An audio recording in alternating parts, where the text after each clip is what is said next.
Hello and what's up guys, welcome to my IGTV and this is Nitin, strength and conditioning coach and आज का जो हमारा topic है वो रमज़ान के ऊपर है। जितने भी मेरे मुस्लिम भाई बहन हैं, मुस्लिम कल्चर के लोग हैं, जैसा कि आपको ऑलरेडी मालूम होगा, Ramzan is a festival for them and I respect that. So इस टाइम पीरियड में हमारे पास खाने की विंडो बहुत ही ज़्यादा छोटी है। ज़्यादातर टाइम हम पानी भी नहीं पी सकते। इन कंडीशंस के अंदर आपको कैसे अपना गोल मेंटेन करना है या आपका कोई ऑनगोइंग गोल है उसको कैसे आपको अचीव करना है, इसी चीज़ के बारे में आज मैं आपसे कुछ टिप्स एंड मिस्टेक्स शेयर करने वाला हूँ। सो जैसा कि आपको ऑलरेडी मालूम है कि रमज़ान के टाइम पर हमारे पास खाने की विंडो बहुत ही ज़्यादा छोटी होती है and we have to fast. And उस फास्टिंग के टाइम में रमज़ान में हम पानी भी नहीं पी सकते। सो कैसे प्लान करें अपने गोल्स को अचीव करने के लिए, या जो गोल्स हमने अचीव कर लिए हैं उनको मेंटेन करने के लिए, उनको कोलैप्स ना होने दें। सो सबसे पहले मैं आपके साथ फ्यू मिस्टेक्स एंड साथ साथ में कुछ टिप्स शेयर करूंगा जो आपको ध्यान में रखनी है। इस वीडियो के नीचे डिस्क्रिप्शन बॉक्स में मैंने आपके लिए एक मील प्लान भी पोस्ट किया है जिसे मैं अभी आपको एक्सप्लेन कर दूंगा आपको किस तरीके से वर्कआउट लगाना है, किस तरीके से इस मील को कंज्यूम करना है। तो सबसे पहली मिस्टेक लोग करते हैं कि इस रमज़ान के टाइम को एक गोल्डन विंडो समझ लेते हैं फैट लॉस के लिए। स्पेशली उन्हें लगता है कि 11 महीनों में जो 3 kg वेट लॉस मैं नहीं कर पाया वो इस 1 महीने के अंदर मैं कर दूंगा। एंड बहुत सारे लोग इस चीज़ में सक्सेसफुल भी हो जाते हैं। बट ये चीज़ समझना बहुत ज़्यादा ज़रूरी है कि वो वेट लॉस हेल्दी है कि नहीं। अगर आप ध्यान से समझेंगे तो रमज़ान के टाइम पे हमारे पास खाने की विंडो छोटी है, जैसा कि मैंने आपको ऑलरेडी बताया। उस छोटी विंडो में बॉडी के पास calories and at the same time nutrients भी उस प्रोपोर्शन में नहीं पहुंच पा रहे हैं जिस प्रोपोर्शन में बॉडी को ऑप्टिमल काम करने के लिए चाहिए। इस सिचुएशन में ऑब्वियसली आपका वेट लॉस होना जायज़ है, पर आपको ये समझना बहुत ज़्यादा ज़रूरी है कि अगर आप ये गोल बना लेंगे कि आपको फैट लॉस करना है तो आप शायद और भी ज़्यादा कम खाएंगे उस विंडो में भी जो विंडो आपको खाने के लिए मिली है, और जो कि बिल्कुल भी हेल्दी नहीं होगा। आप शायद स्केल पे तो वेट लॉस कर लेंगे लेकिन वो वेट लॉस बिल्कुल भी फैट लॉस नहीं होने वाला guys. Most of the weight you will be losing is from your muscles, power and strength, and that will be not good for your body, not good for your joints, and I am sure आपको ये नहीं चाहिए होगा। तो ये चीज़ समझ लीजिए कि इस टाइम पीरियड पे कोई भी स्पेसिफिक गोल लेकर ना चले। आई एम श्योर थोड़ा बहुत वेट लॉस हो जाएगा and that's the plus point, but उसको स्मार्टली प्लान करना पड़ेगा, जिस चीज़ के बारे में मैं आपके साथ अभी शेयर भी करूँगा कि आप वो कैसे कर सकते हैं। सेम टाइम पे अगर आपका मसल बिल्डिंग का गोल है एंड आप सोच रहे हैं कि इस टाइम पीरियड में मैं ज़्यादा से ज़्यादा कैलोरीज खा के, जो आइटम से खा के मैं मसल बिल्ड कर लूँगा, तो अगेन वो भी नहीं होने वाला गाइस। आप अल्टीमेटली फैट गेन कर लेंगे और मसल प्रिजर्व शायद आप कर लेंगे, but at the same time आपको बाद में वो फैट बहुत ज़्यादा बुरा लगेगा। You will feel bloated, and अगर आप ब्लोटेड फील करेंगे, सूजा हुआ फील करेंगे, आई am sure you will not love that. इस समय में सबसे ज़रूरी चीज़ जो है वो ये है कि आपका जो मसल मास ऑलरेडी आपकी बॉडी के पास है, चाहे आप फैट लॉस कर रहे थे, चाहे आप मसल बिल्ड कर रहे थे, आपको उस मसल को प्रिजर्व करना है, क्योंकि चांसेस आर देयर उस मसल मास, स्ट्रेंथ और पावर के लूज होने के। आई एम श्योर फैट लॉस हो जाएगा क्योंकि आप ऑलरेडी कम कैलोरीज कंज्यूम करने वाले हैं। एंड मैं आपको ये भी बताऊंगा कि कैसे फैट लॉस और मसल मेंटेन करना है इस वीडियो के अंदर। अगर आप उन टिप्स और ट्रिक्स को फॉलो करेंगे, आई am sure you will be having good results in healthy manner. जो नेक्स्ट पॉइंट आता है गाइज वो है हाइड्रेशन का। जैसा कि आपको ऑलरेडी मालूम है कि आप पूरे दिन वाटर कंज्यूम नहीं करने वाले हैं, एंड बॉडी को 3 से 4 लीटर पानी तो चाहिए ही चाहिए अगर आप वर्कआउट नहीं भी कर रहे हैं। एंड अगर आप वर्कआउट कर रहे हैं तो ये रिक्वायरमेंट बढ़ भी सकती है। सो ऑलरेडी आप कम पानी पिएंगे, ज़्यादा से ज़्यादा इलेक्ट्रोलाइट्स लूज होंगे एंड आपकी बॉडी फटीग फील होगी, and maybe chances are there you feel dehydrated. So इस टाइम पीरियड में बहुत ज़्यादा ज़रूरी है अपने पानी के ध्यान को रखना। जब भी आप पानी पीने वाले हैं, जब भी पानी पीने का टाइम है, उसको यूटिलाइज करना। अब जैसा कि आपको मैंने ऑलरेडी बताया, this is the festival season. So festival time को एंजॉय करना तो बनता है। घरों में बहुत अच्छी अच्छी चीज़ें, बिरयानी, सेवइयाँ, ये सब चीज़ें बनेगी। पर आपको एक और चीज़ का यहाँ पे बहुत स्मार्टली ध्यान रखना है कि आपको ओवर ईटिंग से बचना है। When I am saying over eating, ये सारे प्रोडक्ट्स और डिशेज जिनका मैंने नाम बताया आपको, ये सारे चीज़ दिखने में थोड़े होते हैं बट इनके अंदर कैलोरीज बहुत ज़्यादा होती है। अब फॉर एग्जांपल अगर आप एक ही सिटिंग में बहुत सारा खा लेंगे तो सबसे बड़ी प्रॉब्लम तो ये होगी कि आप आगे नहीं खा पाएंगे और वो फूड आपको सस्टेनेबल एनर्जी नहीं प्रोवाइड कर पाएगा, बट वो कैलोरी में डेंस होगा एंड देयर आर चांसेस कि वो फैट में कन्वर्ट होगा। अब बहुत सारे लोग सोच रहे होंगे, जब हम न्यूट्रिशन ढंग से नहीं ले पा रहे, हम पानी ठीक से नहीं पी पा रहे, तो क्या हमें वर्कआउट करना चाहिए? आप बिल्कुल वर्कआउट कर सकते हैं guys, but at the same time again, जैसा कि मैंने आपको बताया, आपकी बॉडी में कम न्यूट्रिएंट्स जा रहे हैं, ऑलरेडी कम कैलोरीज जा रही है, कम पानी जा रहा है, फ्लूइड इनटेक कम है, तो आपकी वर्कआउट इंटेंसिटी भी आपको चेंज करनी पड़ेगी।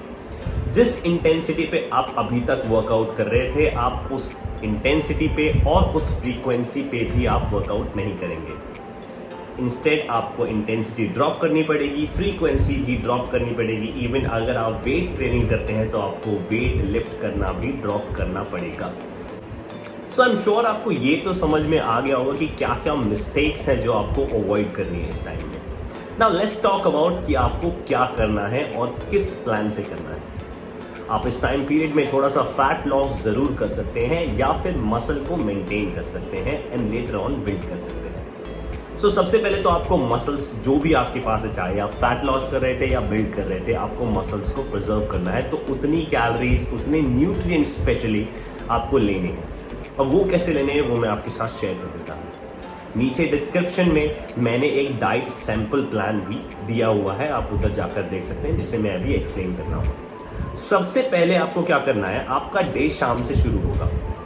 जैसे ही आप फास्ट ब्रेक करने जाएंगे, आप लगभग 700 ml आधा नींबू निचोड़कर पानी पिएंगे। जैसे ही आप वो पानी पी लेंगे, उसके साथ में ही आप कोकोनट वाटर का लगभग 1 से 1.5 गिलास पिएंगे, ताकि जो भी इलेक्ट्रोलाइट्स पूरे दिन में आपके लॉस हुए हैं वो रिप्लेनिश हो जाए। जस्ट आफ्टर दिस इनटेक लगभग 10 मिनट बाद आप अपना पहला मील कंज्यूम करेंगे, जो कि प्री वर्कआउट मील होगा अगर आप वर्कआउट करते हैं। अगर आप वर्कआउट नहीं करते तो नॉर्मल मील होगा।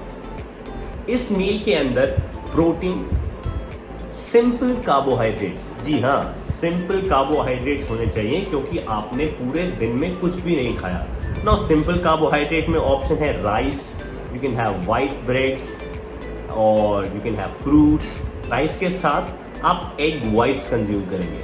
अगर आप बाय द चांस वेजिटेरियन हैं तो आप दाल कंज्यूम कर सकते हैं, आप सोयाबीन कंज्यूम कर सकते हैं एंड आप पनीर कंज्यूम कर सकते हैं। साथ में आप कोई भी एक अच्छा फैट सोर्स पिक करेंगे। अच्छे फैट सोर्स में ऑलिव ऑयल आता है, एवोकाडो आता है, नट्स एंड सीड्स आते हैं। राइट, ये आपका पहला मील है जो कि प्री वर्कआउट मील है। जैसे ही आप प्री वर्कआउट मील कंज्यूम कर लेंगे, लगभग 45 मिनट से 1 घंटा बाद आप अपना वर्कआउट करेंगे। ना वर्कआउट स्प्लिट को समझना बहुत ज़्यादा ज़रूरी है। आप यहाँ पर डेली वर्कआउट नहीं करने वाले और आपकी वर्कआउट की ड्यूरेशन भी बहुत कम होनी चाहिए। सो आपको क्या करना है, आपको वर्कआउट करना है एक दिन, नेक्स्ट डे आप रेस्ट लेंगे, अगेन आप वर्कआउट करेंगे, फिर आप रेस्ट लेंगे। अगर आप बहुत ही ज़्यादा एडवांस है तो वीक में 4 दिन मैक्स आप वर्कआउट करेंगे और वर्कआउट की ड्यूरेशन 45 मिनट से ज़्यादा नहीं होगी और इंटेंसिटी मॉडरेट रहेगी। दैट मीन्स आप बहुत ज़्यादा विगरस ट्रेनिंग नहीं करेंगे, बहुत ज़्यादा वेट लिफ्ट नहीं करेंगे इन केस आपके घर में है। अगर नहीं है तो बॉडी वेट ट्रेनिंग करेंगे, वो भी रेस्ट अपने अकॉर्डिंग लेकर। जिस दिन आप वर्कआउट नहीं कर सकते या नहीं करना है जिस दिन आपको, उस दिन आप थोड़ा सा सिर्फ वॉक करें और कुछ ना करें। जैसे ही आपका वर्कआउट खत्म होगा, आपको पोस्ट वर्कआउट मील लेनी है guys. Now post workout meals में अगेन आप डेट्स कंज्यूम करेंगे एंड प्रोटीन पाउडर कंज्यूम करेंगे। Whey protein I am talking about, isolate. अगर आप वे प्रोटीन नहीं यूज करते हैं या नहीं यूज करना चाहते हैं तो आप लो फैट मिल्क यूज़ कर सकते हैं या नो फैट मिल्क अगर अवेलेबल है, या फिर मैं ऑप्शन में नीचे लिख दूंगा आप क्या क्या ऑल्टरनेटिव्स यूज़ कर सकते हैं। ये आपका सेकेंड मील हो गया। जस्ट आफ्टर दिस मील 1 घंटा बाद आप एक और मील कंज्यूम करेंगे जो कि एक होल मील होगी, वो भी कॉम्प्लेक्स कार्बोहाइड्रेट्स के साथ। ना कॉम्प्लेक्स कार्बोहाइड्रेट्स की बात करता हूँ तो होल व्हीट फ्लावर की बनी रोटी, मल्टीग्रेन रोटी, brown rice, brown bread, multigrain bread, दालें, ये सब कॉम्प्लेक्स कार्बोहाइड्रेट्स हैं। अगेन इसके साथ आप प्रोटीन भी लेंगे, एंड प्रोटीन में अगेन आप चिकन कंज्यूम कर सकते हैं, आप फिश कंज्यूम कर सकते हैं। अगर आप वेजिटेरियन है बाय एनी चांस तो दाल कंज्यूम कर सकते हैं, राजमा, लेग्यूम्स एंड बीन्स, ये सब। एंड उसके साथ में एक सैलेड का प्लेट होना बहुत ज़्यादा ज़रूरी है, एंड दही या छाछ भी आप ले सकते हैं। इसके बाद में आप सोने से पहले आप एक और छोटा सा मील कंज्यूम करेंगे जिसमें आप अपने लिए या तो 100 ग्राम के आसपास पनीर खा सकते हैं, उसके साथ में आप ड्राई फ्रूट्स कंज्यूम करेंगे, एंड हो सकता है अगर आपका दिल कर रहा है तो आप आधी रोटी के आसपास भी या 1 रोटी के आसपास भी कंज्यूम कर सकते हैं। इसके बाद में आप 4 से 5 घंटा सो जाएंगे, एंड जब फास्ट शुरू होने वाला है उससे पहले आप एक और होल मील कंज्यूम करेंगे जो कि कॉम्प्लेक्स कार्बोहाइड्रेट्स, प्रोटीन से फिल होनी चाहिए, एंड गुड फैट्स भी होने चाहिए। जैसे ही आप सोकर उठेंगे एक बार फिर आप पानी कंज्यूम करेंगे, पानी के साथ में आप फिर से नींबू डालेंगे एंड कोकोनट वाटर भी लेंगे। इसके 15-20 मिनट बाद अपना मील कंज्यूम करेंगे जिसके अंदर ओट्स, होल ग्रेन्स और ये सब चीज़ें होनी चाहिए। प्रोटीन के लिए एग वाइट्स, एक होल एग भी कंज्यूम कर सकते हैं, चिकन, फिश एंड दालें एंड लेग्यूम्स अगेन, एंड उसके साथ में थोड़ा सा फैट सोर्स, नट्स हो सकते हैं, सीड्स हो सकते हैं। ये मील आपको through out the day energy provide करेगा क्योंकि कॉम्प्लेक्स कार्बोहाइड्रेट्स के अंदर फाइबर प्रेजेंट है जो पूरा दिन आपको सस्टेन एनर्जी देगा, एंड क्योंकि आपने कोकोनट वाटर और वाटर में लेमन निचोड़ कर पिया है वो आपको हाइड्रेट रखने में भी हेल्प करेगा। सो गाइज, ये सारी मिस्टेक्स अवॉइड करें और ये सारी टिप्स जो मैंने आपको बताई है और तरीका मैंने बताया है इनको फॉलो करें। आई एम श्योर आप फैट लॉस भी कर पाएंगे और हेल्दी वे में कर पाएंगे, and at the same time आपकी बॉडी स्टारवेशन मोड में नहीं जाएगी। So that's it from my side guys. I hope आपको वीडियो अच्छा लगा होगा। अगर अच्छा लगा तो please share it to your friends and family. Subscribe to my YouTube channel, follow me on Instagram, and come with me on Snapchat. Thank you very much guys. Over and out.